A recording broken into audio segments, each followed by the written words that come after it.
us that we get to come to you and just learn more, dive deeper into your world, and just see how your fingerprint is on all of creation, and that everyone is truly without excuse. And I just lift this time up to you that we would just grow in you, learn to share your word, your hope, and your message, that the good news will go out to the ends of the earth, and that we would be fired up to spread that message. And we just lift this up in your name. Amen.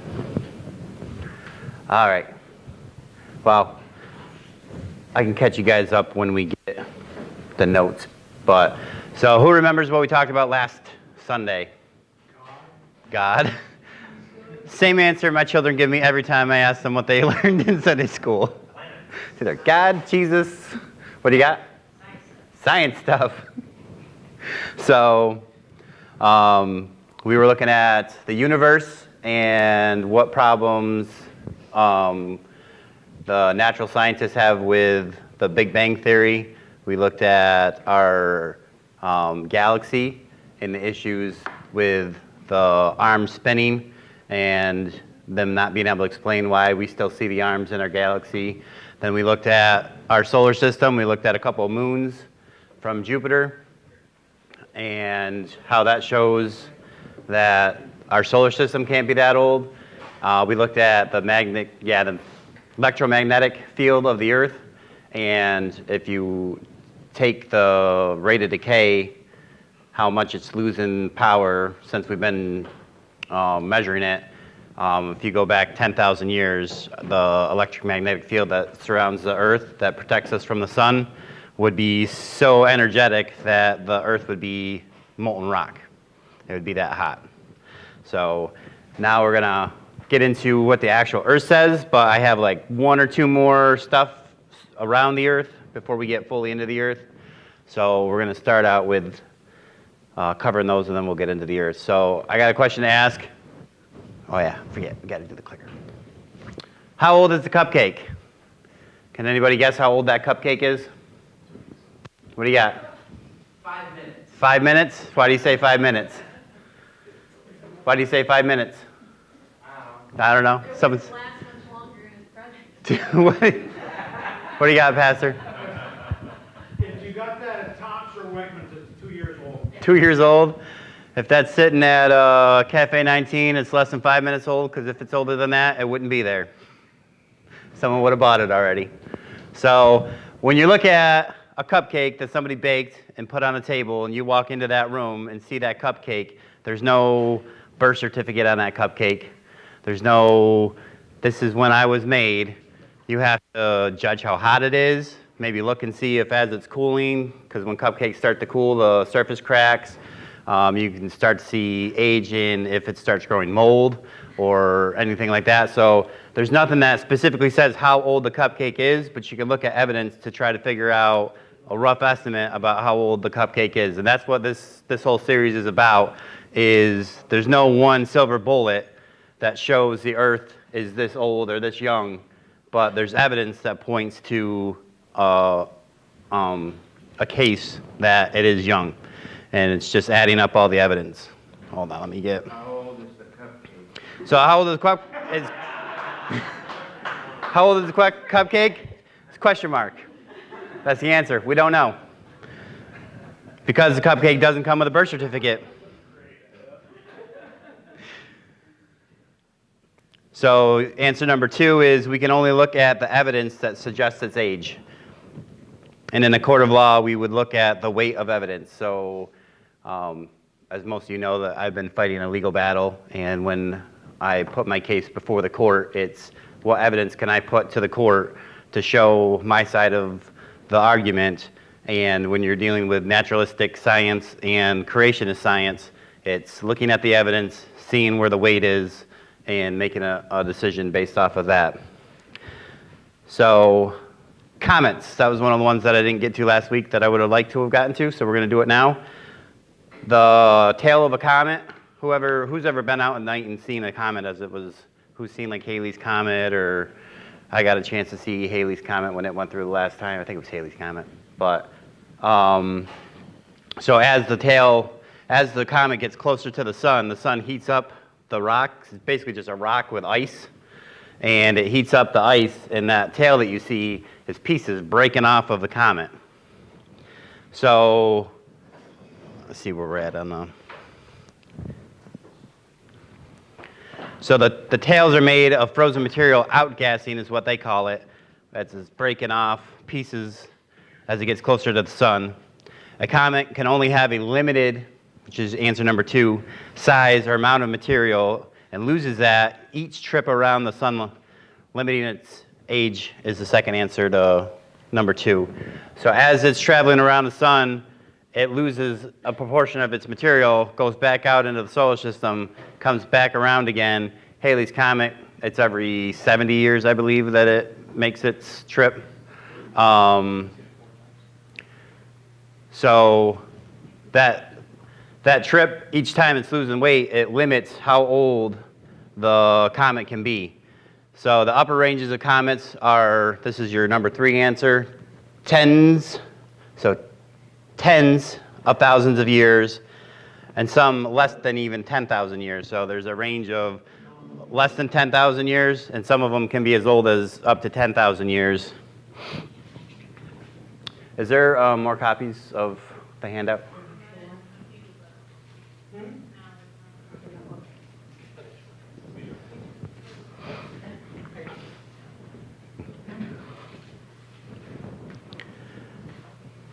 So again, this is the evidence that if we have comets and we see comets, if our Earth is 4 billion years old, those comets that would have been made from the birth of our solar system would have already been burnt out billions of years ago, because they can only last up to about 10,000 years or tens of thousands of years, so not even into a million.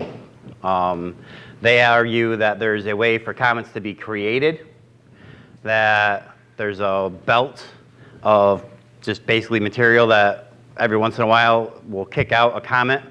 They've never seen it happen. The only belt that we know of this material in our solar system, there's no pieces of material big enough to actually be a comet.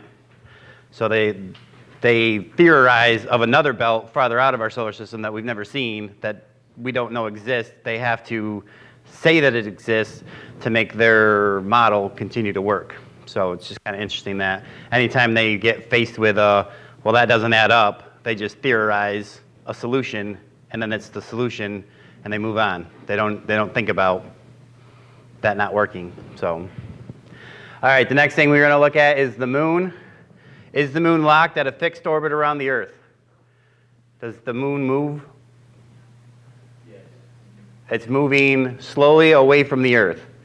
So as time progresses, the moon's going to slowly get farther and farther and farther away from the Earth until it gets to a point where it's going to break orbit with us and fly off into more than likely Jesus is going to come back before that, and the whole universe is going to be judged with fire. But so,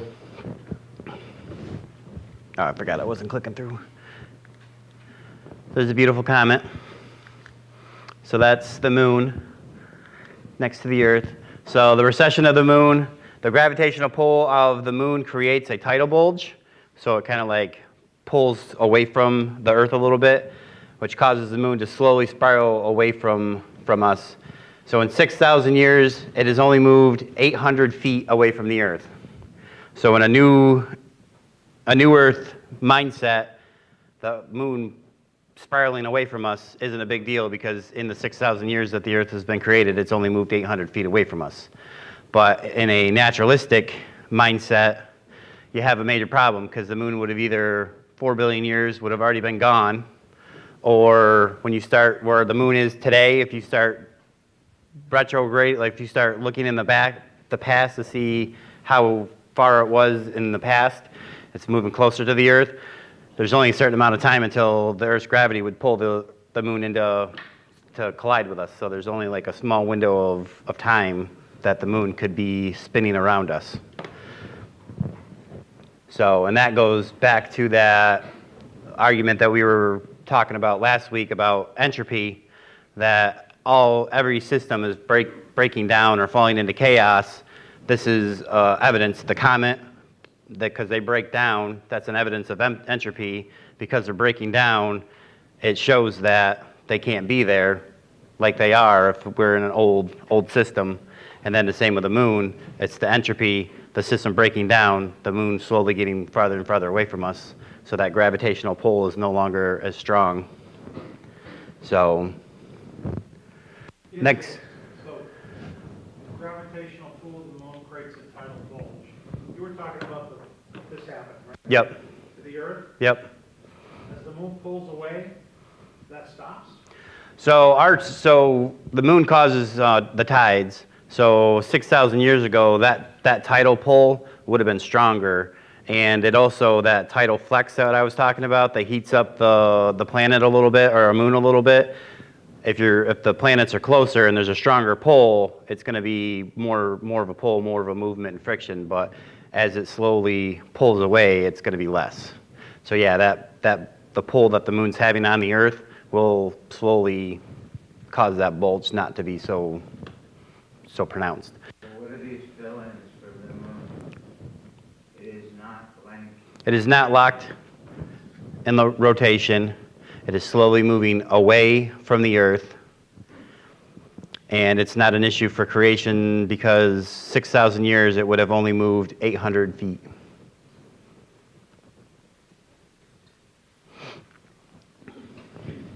So then the next thing we're going to look at is diamonds. Diamonds, a scientist's best friend. So, Not a girl's best friend? it's a scientist's best friend. So, long ago, I don't know, when I was in school, they used to teach us that it took billions of years to make diamonds, or millions of years to make diamonds, that they had to be under a massive amount of pressure and heat for a very long time for the coal to get pressed into a diamond. Nowadays, we have factories that can just pump out diamonds, and they do, and they actually use them for computers. They're starting to put them into... Grown, right? Yep, lab grown. When you go to the store now, it's natural or lab grown diamonds. So it doesn't take millions of years and a lot of pressure and heat. All it takes is a lot of pressure and heat, and you can make them into diamonds. So that used to be a big argument for the natural science for the age of the Earth, is the Earth has to be this old because it takes this long for diamonds to be made. The other thing that diamonds have is carbon-14. So carbon-14 is a radioactive element, which simply means it breaks down over time and changes from carbon-14 to nitrogen-14, which is your answer number 1. So what happens is there's an electron on the carbon-14 atom that breaks off, and it causes it to become nitrogen-14. So they measure radioactive decay in what is called half-lives, which is answer 2. And that's how long it takes for half of the material to change from carbon-14 to the nitrogen-14. And for carbon-14, that takes 5,730 years, which is answer number 3 for you guys. So after 5,730 years, however much carbon-14 was in that sample would be halved. So if there's 10 carbon-14 molecules, it would only have 5 after 5,000 years. So this puts a time limit on how much carbon-14 can be in any substance.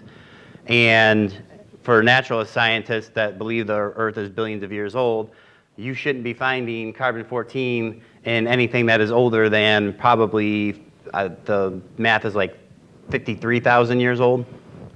The half-life would cut it down to a point where you can't detect the carbon-14 anymore. So I'll show you. I just find it interesting that half of that is 5730 and it's 5280 for feet into a mile. Now, It's just close. you're doing math that my math can't math, so I don't know.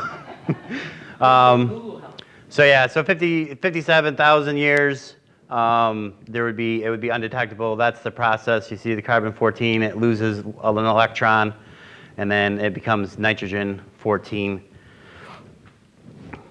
So, and then if you have diamonds that are found in layers that are supposed to be billions of years old or millions of years old, and they take that sample and put it into the test to see how much carbon-14 is in it, they still find carbon-14, and they shouldn't be finding carbon-14. So instead of saying, oh, maybe the Earth is not as old as we think it is, they say, that's contamination, that's not actually in the rock, and the machine's just picking up carbon-14 in the environment, even though they put it through all of the rigorous tests and cleanings and everything to make sure that the sample's not contaminated or the testing area is not contaminated. They still just put it off as, oh, that's just contamination, and it's not there because it logically can't be there.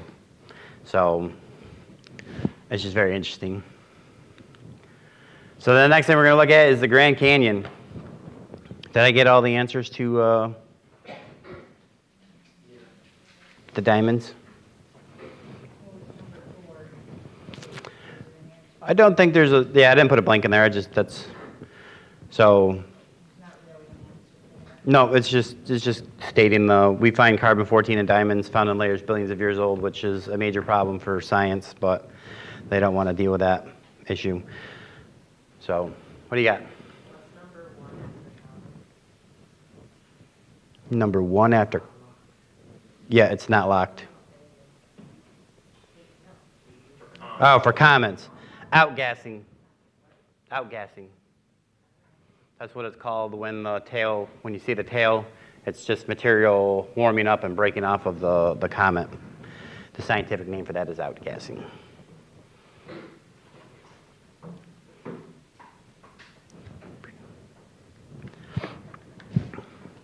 All right, so the Grand Canyon. Who's seen the Grand Canyon or been to the Grand Canyon? Anybody? No? You have? You've been to the Grand Canyon? You've been to the Grand Canyon? The Creation Museum at the Ark actually has, they have a big display about this argument that I'm about to make, or one of the arguments. But you see all the beautiful layering? The natural scientists would say that erosion caused sediments over billions of years or millions of years and would slowly build up layers. So the sediment would wash down, make a layer, then the next erosion sediment would make the next layer, and that's where you get, they'll look at a layer and then the next layer and see thousands and hundreds of thousands of years in between each layer, going back on that natural causes, just a very slow process of sediment building up and then the next layer building up. But there's several problems with the Grand Canyon issue. Number one, so the beautiful layers of the Grand Canyon provide 4 billion old Earth people 3 major problems. There is an area of the Grand Canyon that was pushed up after many layers were laid down. So I can't remember what side of the Grand Canyon it is, but there was a plateau that got pushed up after the Grand Canyon was made.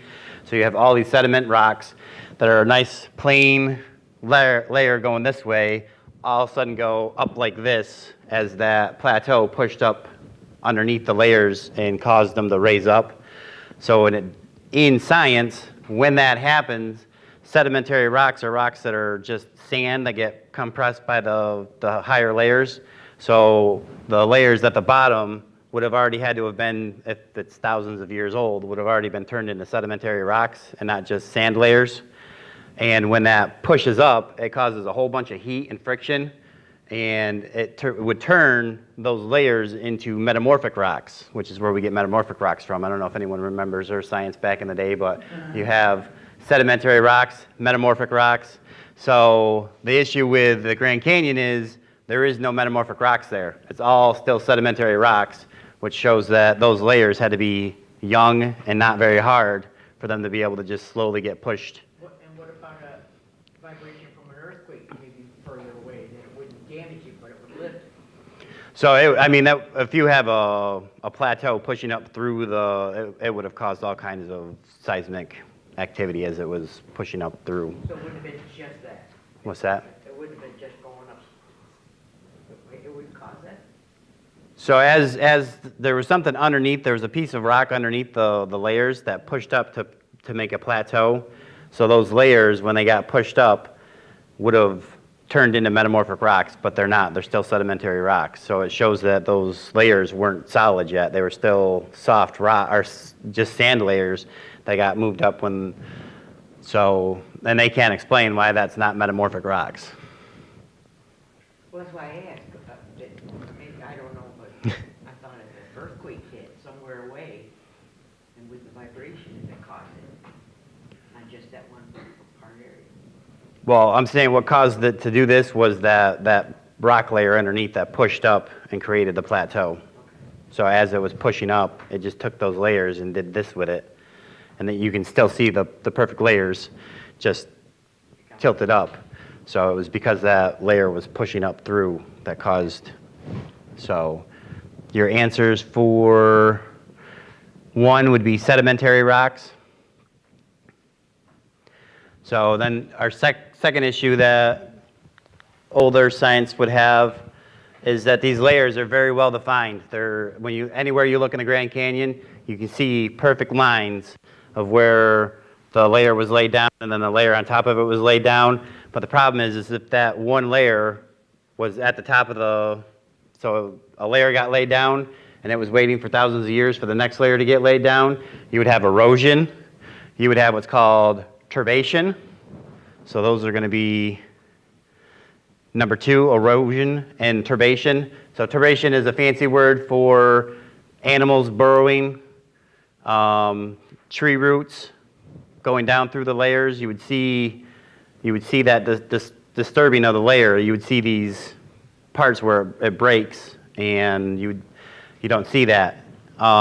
They can tell how old a grave is sometimes by what rocks are around it, because you got to dig a hole to put the body in and then fill it back in with, and they can see where that turbation happened. So you don't see that anywheres in any of these layers. They're all just perfect layers.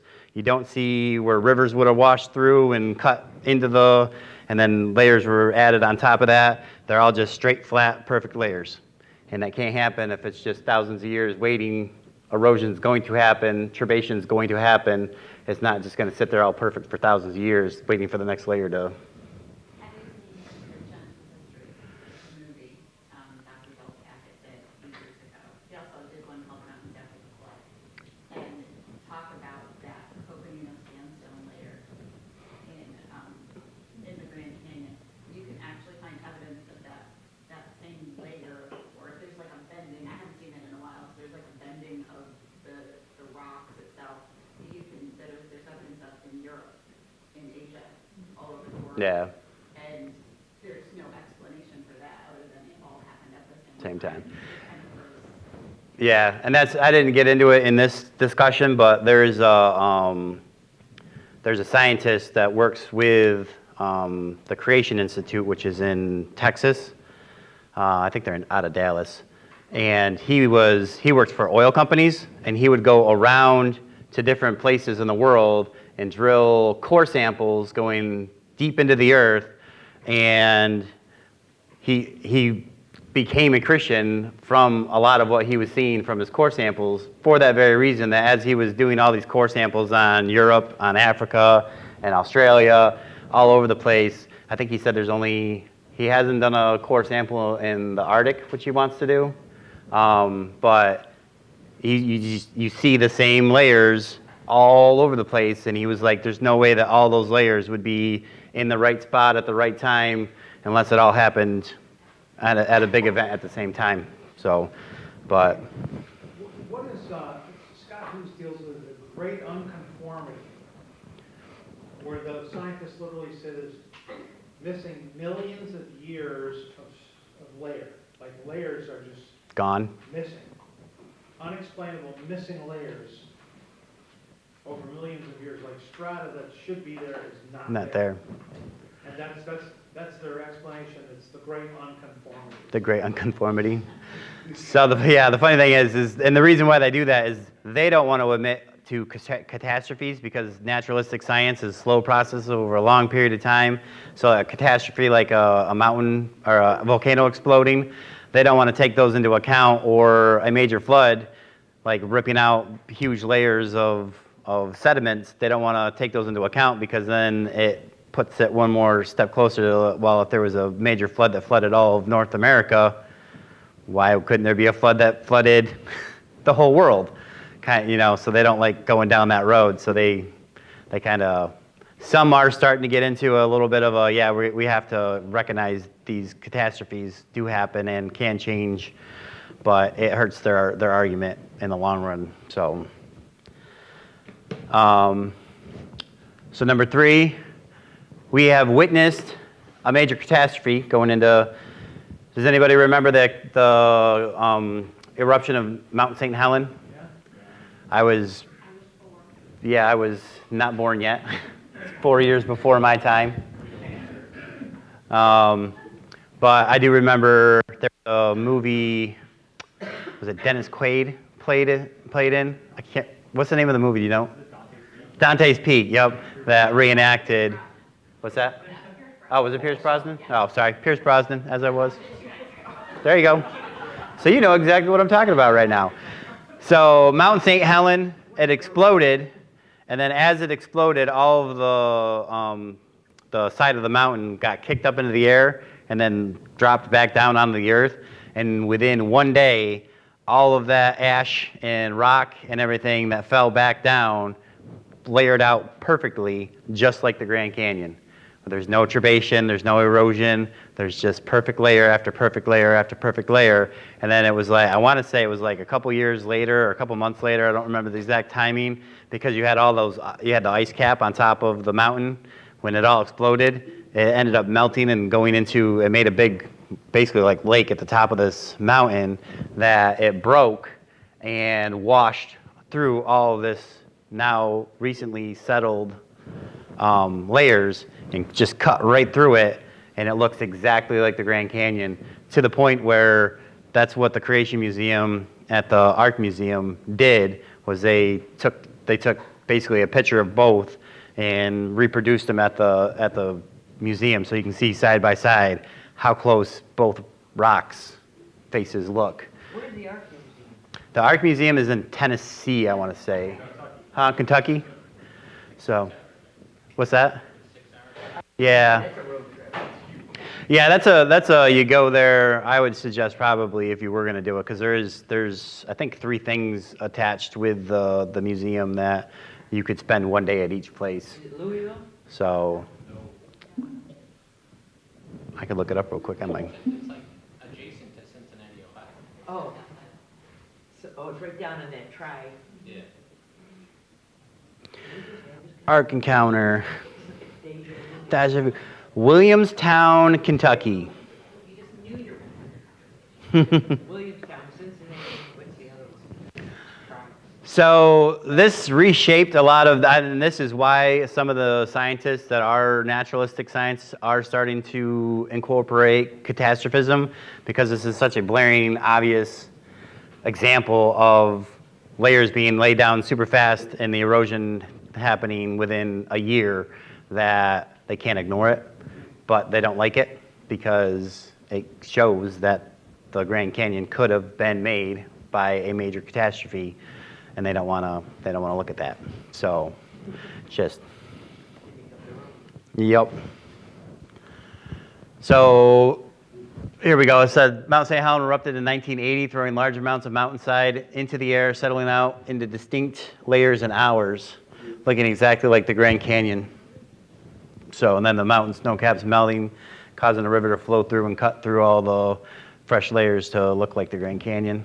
Next thing we're going to get into is, they're called polystrate trees or fossilized trees. So all over the world, and actually I think Yellowstone National Park they have what's called a polystrate forest. So they have just tons of these trees all over the place. And if you look, you can see it, right? It's right here. Those fossilized trees are shooting up through layer after layer after layer after layer of rock.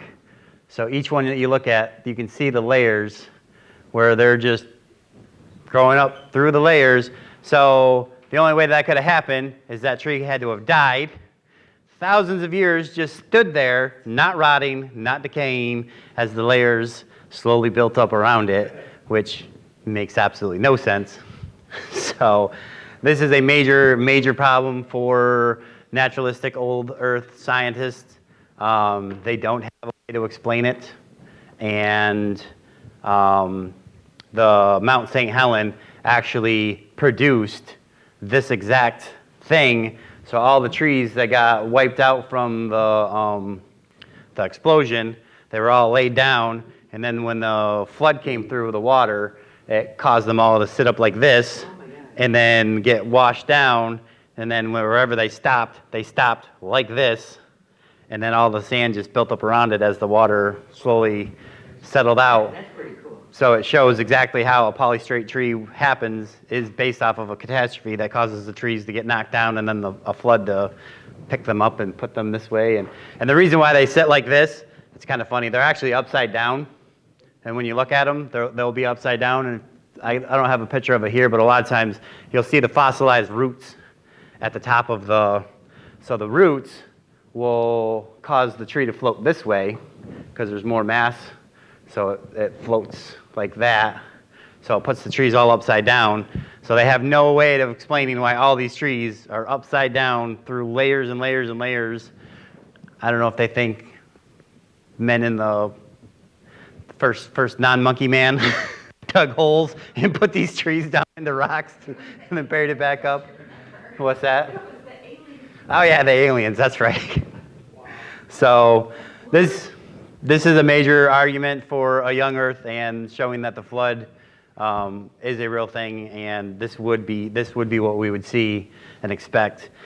But again, like I said, all of this is not, there's no solid, this shows that the Earth is this old. It only shows that, there's evidence to prove that a flood happened, that the Earth can be young, and that old Earth people have a lot of issues that they have to explain as to why, like the different phenomenon, like the comets, why we still have comets, or why the moon's not away from us to the point where it's not in our orbit anymore. So it kind of just puts time limits on how the Earth can be to show that the Bible is true in what it says. So, I'm looking here, in the lake that was created, Yeah, not allowed to swim. for the Saint. No, they said it was prohibited from it because of large quantities of tree debris from the blast continue to clog the lake, making it unsafe. Yeah, What a beautiful lake, though. yeah. And the other, if you look into Mount St. Helen, there's a lot of information there. One of the things that they were surprised about was the level of plant growth that's happened. So 10 years after, scientists went back to study the area, thinking that it was still going to be just like a desolate wasteland of volcano and rock, and they came back to see the plant life already starting to take hold. And because one of the arguments they say is that against the flood is that the Earth wouldn't have been able to recover back and have all that spread of vegetation and life, but you see, yep. So. This is so interesting. Yep. And they actually, I think they sent samples of the lava flows from Mount St. Helen because they knew the date of the explosion. They knew the date of the lava flow, and they sent them off to get to be dated. You can't do carbon dating with rock, but they don't use carbon dating for rock because it's supposed to be so old that it doesn't have carbon in it. They have to use another form of dating. And they all came back with really weird old dates that didn't make any sense. And then when they explained, we know how old those rocks are because they were 10 years old. So there was bulges on top of bulges, right, before this blew? Yep. Yeah. Yeah. It caused all the rock to. Yeah. So, and then they did the same thing with lava flows in Hawaii, where they took rock samples from lava flows in Hawaii and sent them off to be dated. And the dating actually corresponded. The farther down the flow the rock was, the older the dating dated it, even though it was all laid within, the same couple of days. So it's just kind of, and that's something that the scientists don't really talk about. And anytime there's a sample that disproves an old age, they just mark it as contaminated or non-conforming, and then just, yep. And then the other thing too is they'll take stuff where they know the age of, so they'll take like a hammer from the Middle Ages and get it dated, so they know about the age of the thing. So they'll tell them oh, we found this in a dig that should be about this old. Can you tell us how old it is? They'll date it with 3 or 4 different methods until they find the method that comes up with a date that they want. So 3 other methods are going to give a different date, and then they get the one date that's close enough, and they go, all right, this is how old it is. So it's very circular reasoning, and the problem is that the method is very precise. It's a very scientific, we do this, this, this, and this, and we get this date, and we get that every single time, or close to it. So they believe that it's scientific, incorrect, and it's the right number, but they're not taking into account assumptions that they're putting into the beginning of the equations which isn't scientific, that's based off a worldview. So, any questions? Anything anyone wants to cover for the next? Next, I was going to get into probably the bones and Neanderthals. What do you got? Give me a second.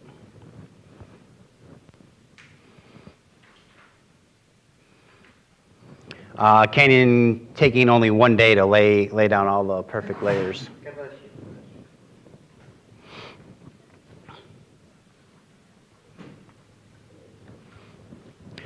And then another fun thing about fossils and just showing how they can't explain certain things is they have these, they're like clams. They're really big clams. They're like the size of boulders, but they're huge, and they're up on top of Mount Everest, all over the place on Mount Everest. And they can't explain how all these clams got up there.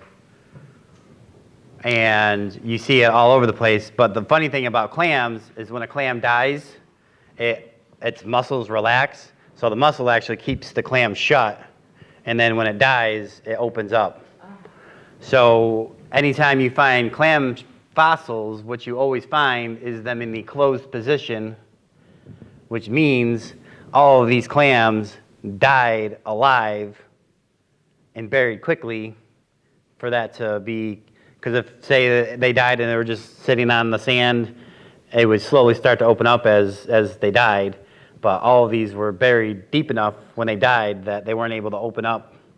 And so that's another thing that they can't explain as to why anytime they find these beds of clams, all of them are always closed, showing that they were alive when they were buried.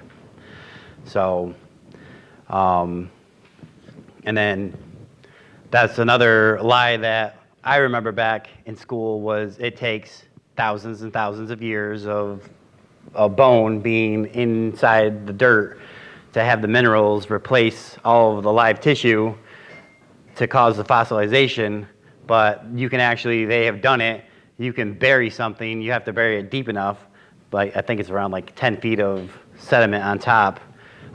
They've taken, I think, alligators and put 10 feet of stuff on top of them, and then within 10 years, they were all fossilized. So it shows that the fossilization process doesn't take a very long time. There's another guy, I think it was in a bog, died and fell into a bog, or that's where he died. I mean, he's like completely mummified, but they know exactly when he died, like the period of time. Yeah. 500 years ago or 300 years or whatever it was. They like perfectly Fossilized. Yep. Hey, Steve, how long did it take them to do that to the alligator? 10 years. 10 years? Italians would have done it in a day. I think one guy in concrete was fossilized in 3 weeks. You just got to know the right guy.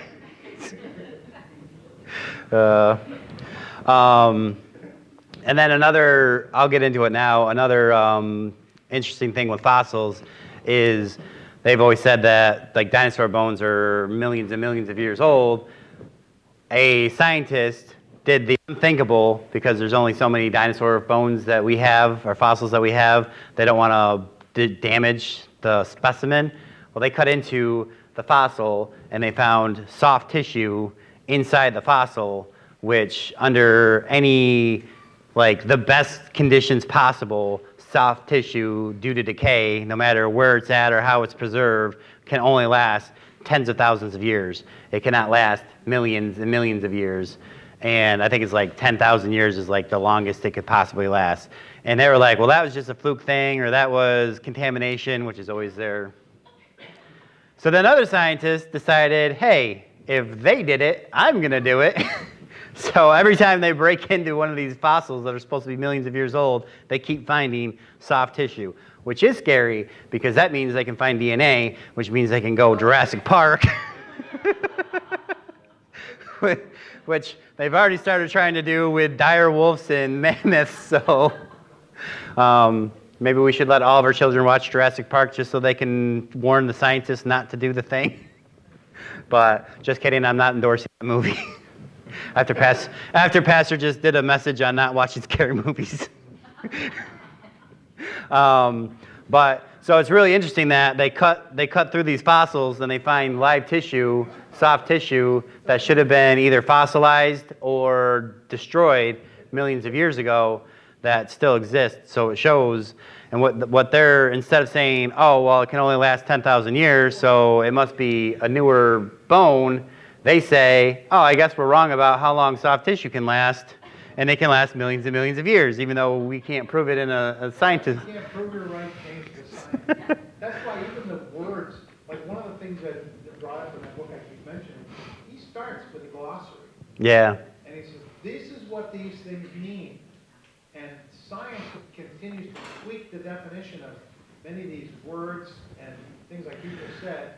Yep. To fit what they're trying to propagate. And that goes into any like false teaching. If you talk to anybody that's teaching a false religion, or they take words. Like if you talk to a Mormon and say, you know, I believe that you're saved by grace, they'll be like, yeah, me too.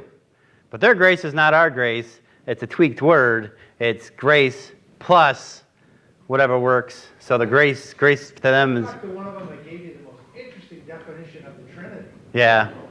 Yeah, Jesus became the third member of the Trinity. Sure, we believe in the Trinity. When you dig deep, you can find the answer. But most people, oh, you believe in the Trinity too? Great, come on in. Yep. You know, it's like, Yeah, you got to check. So they tweak the definitions to make it sound like they're still talking the same talk, but really they're not. So that's like even with evolution, Darwin said cells were simple. We thought that cells were very simple, but nowadays, when they say a simple cell, it is not a simple cell. A single cell organism is just as complex as a human being and has systems inside it that work just the same way that we have all of our little systems, our organs. They just have microscopic, small systems that do the exact same things, just on a smaller scale, and they're not simple. But they still use the word simple cell because they don't want to admit to the fact that it's a very complex cell that could not have just happened by chance, that if you take away one little part of any of that system, that cell fails. It can't produce energy, it can't do its functions.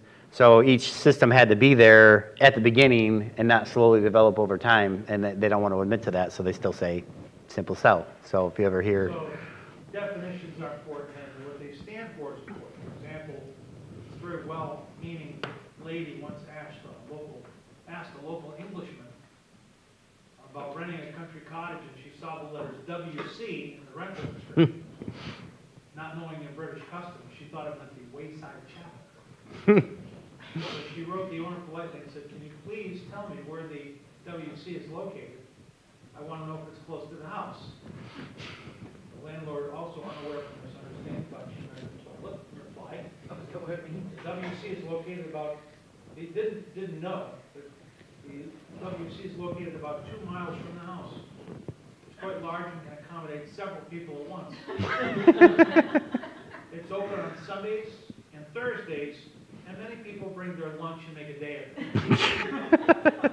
I recommend arriving early to take your seat. Is that what it means? Both Wash parties closet. probably exchanged until they met and they realized what WC actually meant more than the description at the time. You're so naive. So naive. Sorry about that. So next week we'll get into Neanderthals and all of the different, what they would say the missing links are, and we'll cover that topic. So let's end in prayer.